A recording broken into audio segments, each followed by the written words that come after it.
en general. Alejandro Alemán. Sí.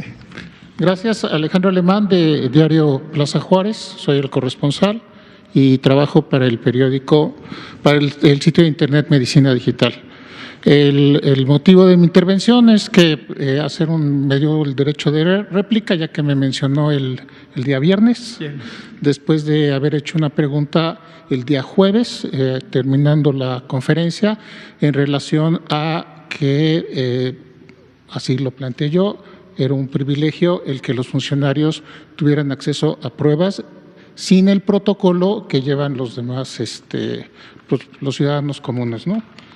Entonces, retomo lo que usted señaló el viernes 26 del presente en esta conferencia. Usted dijo, aquí no existe ninguna clase de criterios de privilegio, no funciona así este gobierno. Lo que es útil desde el punto de vista técnico para identificar por qué el secretario Herrera se le hace la prueba, igual que se le hizo aquí a varios colegas reporteros y reporteras, es que es de interés público que no haya un brote de COVID en este contexto, porque es un espacio cerrado que cumple una función esencial, que es la comunicación. Lo mismo aquí con el secretario Herrera o con cualquier otro funcionario. Creo que sería difícil que alguien sostenga que un funcionario, particularmente del primer orden en términos jerárquicos del Gabinete Federal, no sea estratégico para el país conservar su salud y proteger su integridad. Estas son sus palabras del viernes. Es correcto, esas fueron mis palabras. Lo que puedo comentar al respecto es, por lo que usted mismo señaló, hay evidencias de que por su importancia estratégica opera un mecanismo o protocolo para detectar casos de infección por el virus SARS-CoV-2 al interior del gobierno federal, que se ha expresado en los casos hasta ahora detectados de funcionarios de alto nivel infectados por el virus. Para completar esta bienvenida aclaración, solo me restaría preguntarle, ¿cómo opera este mecanismo en servidores públicos del primer orden jerárquico? ¿En cuáles otros niveles de gobierno, estatal o municipal, se aplica? ¿Cuántas pruebas se le han hecho al presidente de la República? Gracias. Gracias, Alejandro. Con mucho gusto, y qué bueno que hace esta pregunta, porque justo es parte del entendimiento de cómo funcionan los planes de preparación y respuesta ante epidemias. El modelo clásico es el de influenza, esto desde el Plan Global de Preparación y Respuesta ante una pandemia de influenza que la Organización Mundial de la Salud estableció en 2005, ha dado lugar al desarrollo de los planes nacionales y la actualización de los mismos. Y en general hay poblaciones que se identifican como estratégicamente importantes por distintas razones. Voy a mencionar algunas y voy a incluir precisamente a los funcionarios federales o estatales también. Las poblaciones que viven privadas de su libertad son estratégicas. ¿Por qué razón? Porque dada la naturaleza del ambiente en el que viven, espacios confinados, mucha proximidad unos con otros, en no pocos penales, sobre todo los estatales, hacinamiento, condiciones de salud deterioradas por múltiples razones, son un espacio, una población muy propensa a que haya brotes. Entonces, un ejemplo. Personas que tienen enfermedades crónicas o que son mayores de 60 años, por razones epidemiológico-demográficas, son una población que es estratégico de considerar para cuidados especiales. Por eso habrán visto que en todas nuestras consideraciones, en los acuerdos o disposiciones de la Secretaría de Salud, hemos caracterizado específicamente la protección de adultos mayores, personas con enfermedades crónicas, etcétera. Otra población u otro criterio importante es poblaciones socialmente vulnerables.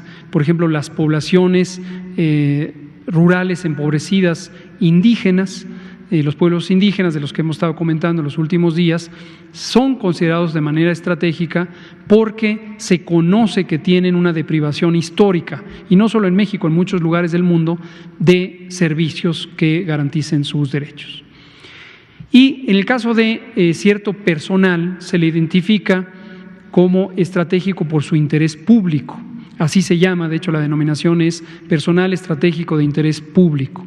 Ahí entran las Fuerzas Armadas, las fuerzas de policía, los cuerpos de policía, los funcionarios y funcionarias, porque aquí lo que representan su potencial enfermedad es un riesgo, obviamente, para la persona, pero en términos de la preparación y respuesta ante una epidemia, para la estabilidad del país.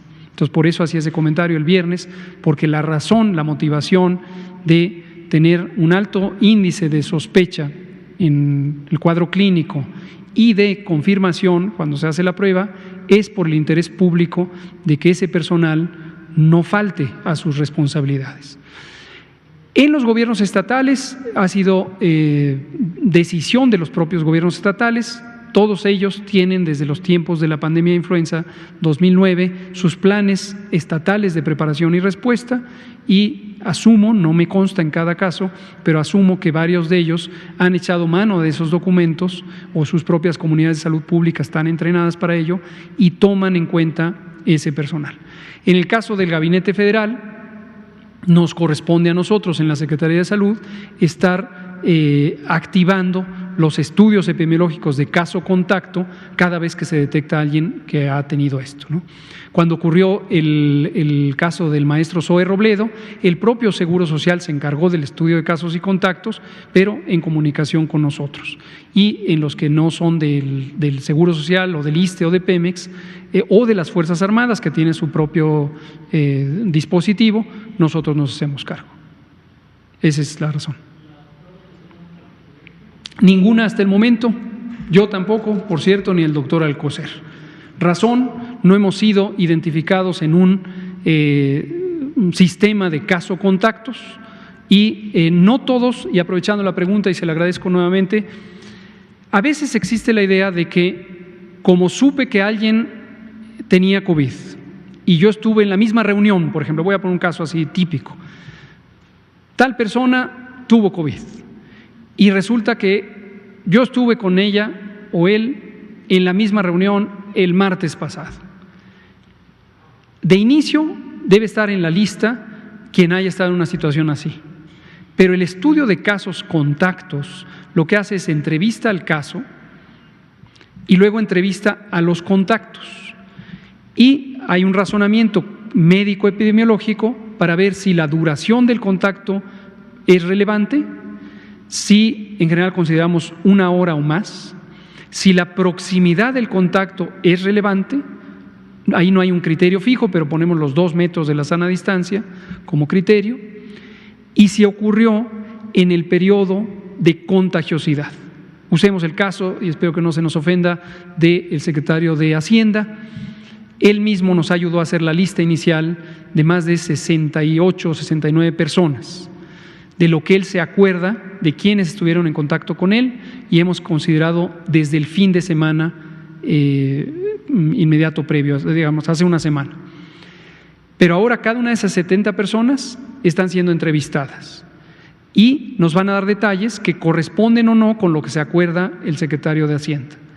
Algunas se va a ver como que, no, bueno, tú sí estuviste en el mismo salón, pero estabas del otro lado de la mesa a 7 metros y estuviste 40 minutos y te saliste. Tú no estás en un riesgo relevante. Habrá quien sea lo contrario. Pongo el ejemplo también, si ella no se ofende, de la secretaria Graciela Márquez. Ella estuvo en mucho contacto con el maestro Herrera desde el viernes pasado y tuvieron una reunión el sábado y luego otra el lunes y luego otra el martes y luego otra el miércoles y le hicimos la prueba a la secretaria Márquez, salió afortunadamente negativa, pero era un elemento de sospecha porque era una de las personas de esa lista de casi 70 que en mayor contacto había estado. Ese es cómo funciona. Eso sí, no es personal, simplemente. No, yo sé que no, ni me lo tomo personal. Yo lo decía por su comentario el jueves, que fue ya cuando se había acabado la sesión, que dijo lo de privilegio. Y yo no quiero que la población se confunda con una idea de que privilegio en el sentido de que hay consentidos o no consentidos. Aquí nos manejamos por estos criterios técnicos. No tenía esa información. No hay ningún problema. Gracias, Alejandro. Muchas gracias. Son las 20:03. Terminamos y nos vemos mañana. Gracias, Alejandro. Gracias.